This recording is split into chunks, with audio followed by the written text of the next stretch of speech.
It's October 1907, and Wall Street is literally in freefall. The stock market is plummeting by nearly 50%, all sparked by the spectacular collapse of a shady scheme to corner copper's stocks. A terrifying panic is spreading through New York. Bank runs are igniting everywhere, and massive trust companies are on the brink of total collapse. Desperate, the nation's leading businessmen are frantically rushing to Madison Avenue. Now, they aren't going to the government for help. No, they are going to beg one single private citizen for salvation. Welcome to our explainer. Today, we're diving into exactly why JP Morgan saved the market, essentially acting as America's de facto central bank. We're going to see how he used his immense wealth, his towering influence, and his, frankly, unyielding personal business philosophy to step in and single-handedly stop a financial apocalypse. And as you'll see, he did it partly to save the nation, sure, but also to save his own sprawling empire. It's kind of a wild thought, right? To understand why the fate of the entire American economy rested squarely on the shoulders of one 70-year-old banker, we have to look at the massive power vacuum that existed in the American financial system back then. You see, the United States, unlike the major European powers of the era, just didn't have a central bank to pump in liquidity during a crisis. To get how we got there, we have to rewind a bit. Since the early days of the Republic, America was deeply divided by two competing economic visions. On one side, you had Alexander Hamilton pushing for strong federal financial institutions and a heavily integrated national economy. But on the other side, you had Thomas Jefferson advocating for a decentralized, self-sufficient agrarian economy based around the small farmer. This massive ideological tug-of-war basically meant that any attempts to set up a lasting central bank had repeatedly failed or been dismantled.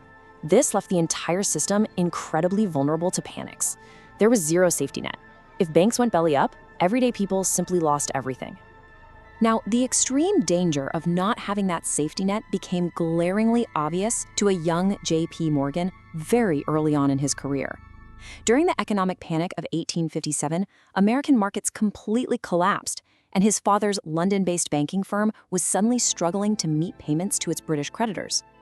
The only reason the firm survived was because the Bank of England stepped in with a massive £800,000 emergency line of credit. I mean, that was an absolutely astronomical sum at the time. For Morgan, this was a profound wake-up call. That early brush with total financial disaster instilled in Morgan a deep, lifelong hatred for destructive market competition and volatility.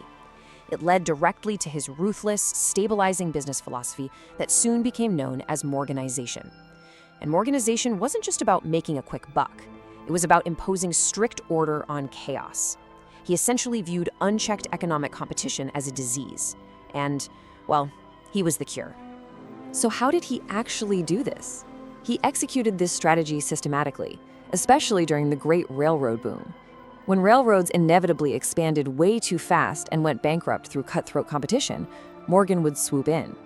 First, he took control. Then, he centralized that power by placing shares in voting trusts controlled by himself and his close associates. From there, he brutally slashed operating costs, restructured the debt, and forced creditors to accept lower interest rates. The goal was to ensure these companies remained viable and focused entirely on their core operations. By the 1890s, this relentless consolidation meant Morgan effectively controlled 1/6 of the entire American railway network. 1/6. And this is exactly why he had to act as a savior later on. This gave him massive financial firepower, sure, but it also meant he had a deeply vested personal interest in broader market stability. If the whole system shook, Morgan's personal empire shook with it. So let's look at part one, bailing out the government. Morgan's incredible accumulation of wealth and his obsession with centralized control really set the stage for his first colossal national intervention. And we aren't just talking about bailing out a railroad here. In 1895, the United States government itself was facing default. The country was wrapped up in fierce political fights over whether to back the currency with gold or silver. All this uncertainty terrified foreign investors, who started yanking their money out of American assets. As a result, U.S. gold reserves rapidly drained, dropping below the critical $100 million threshold. By February 1895, outflows were so severe that the federal government was seemingly days away from an unprecedented default. President Grover Cleveland was stuck. He couldn't get Congress to approve a public bond issuance to replenish the reserves. So Morgan doesn't even wait for an invitation. He literally barges into the president's office and offers a private bailout right then and there.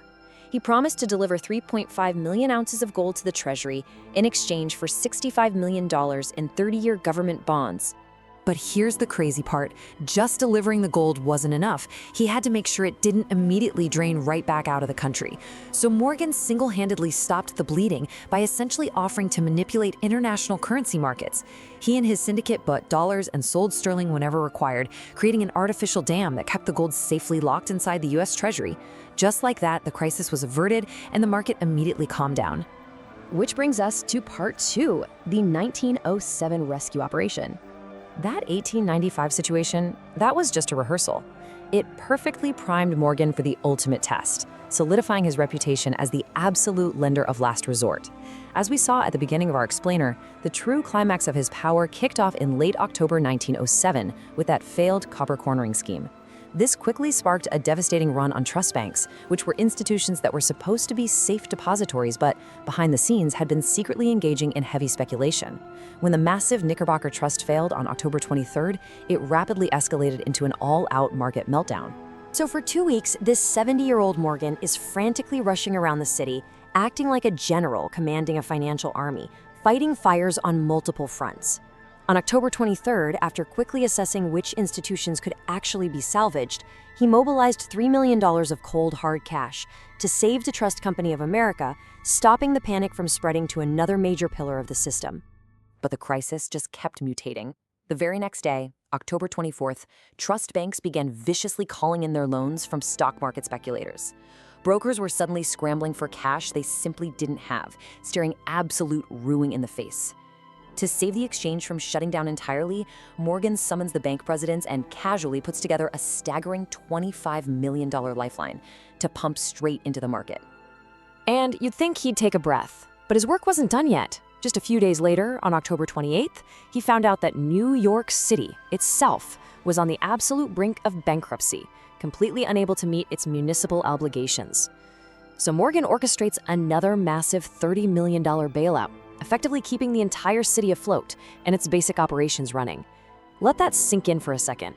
One man personally financing the survival of America's largest metropolis. The final and definitely most complex blow came in early November. The heavily indebted brokerage firm Moore & Schley was teetering on the edge of collapse. The big problem here, they held a massive position in the Tennessee Coal and Iron Company as collateral for their loans. If they were forced to dump those shares in a panic to raise cash, it would trigger a wholesale collapse of the broader stock market. In a ridiculously tense marathon weekend session, Morgan quite literally locks the city's top bankers in his private library. He refused to let them leave until they hammered out a solution. And he devised a seriously brazen deal. He would have his own monopolistic giant, U.S. Steel, acquire Moore & Schley's interest in Tennessee Coal. It was brilliant, but highly, highly controversial. It actually required Morgan to send envoys to Washington to miraculously convince the famous trust-busting president, Theodore Roosevelt, to grant an antitrust exemption and permit the monopolistic acquisition just to save the market. And pragmatically, Roosevelt agreed. Now for part 3, the legacy of the panic. Following this breathtaking display of financial maneuvering, Morgan was, of course, universally hailed as the savior of the American economy. He had stopped a disaster that easily could have mirrored the Great Crash of 1929. However, the terrifying realization that a single private citizen held this much unchecked, sweeping power sent immediate shockwaves through Washington and the American public. By December 1912, this unease transformed into intense antitrust action. The House Banking and Currency Committee, led by Arseny Pujol, launched a ferocious, highly publicized investigation into Wall Street's power, taking aim specifically at Morgan's immense grip on the American economy. Called to testify before Congress, an aging, completely unrepentant Morgan launched a spirited defense of his financial empire and his methods. When they pressed him about the immense power he wielded in granting or denying credit, he famously declared that his lending wasn't based on a man's capital, but on his character, stating on the record, "Because a man I do not trust could not get money from me on all the bonds in Christendom." Despite his eloquent defense, the writing was clearly on the wall. Ultimately, Morgan's dramatic rescue in 1907 proved once and for all that the booming United States economy could no longer rely on the whims, wealth, and health of a single private banker.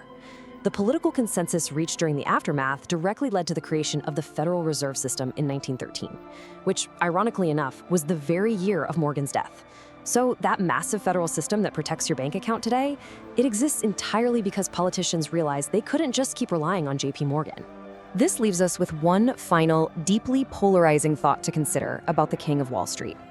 As you reflect on everything we've looked at in this explainer, ask yourself, was JP Morgan a visionary financial genius who bravely stepped into the void and laid the solid foundation for America's 20th century economic success? Or was he a power-hungry monopolist, ruthlessly exploiting the flaws in the very system he worked so hard to control? Think about it. Thanks for joining me on this deep dive.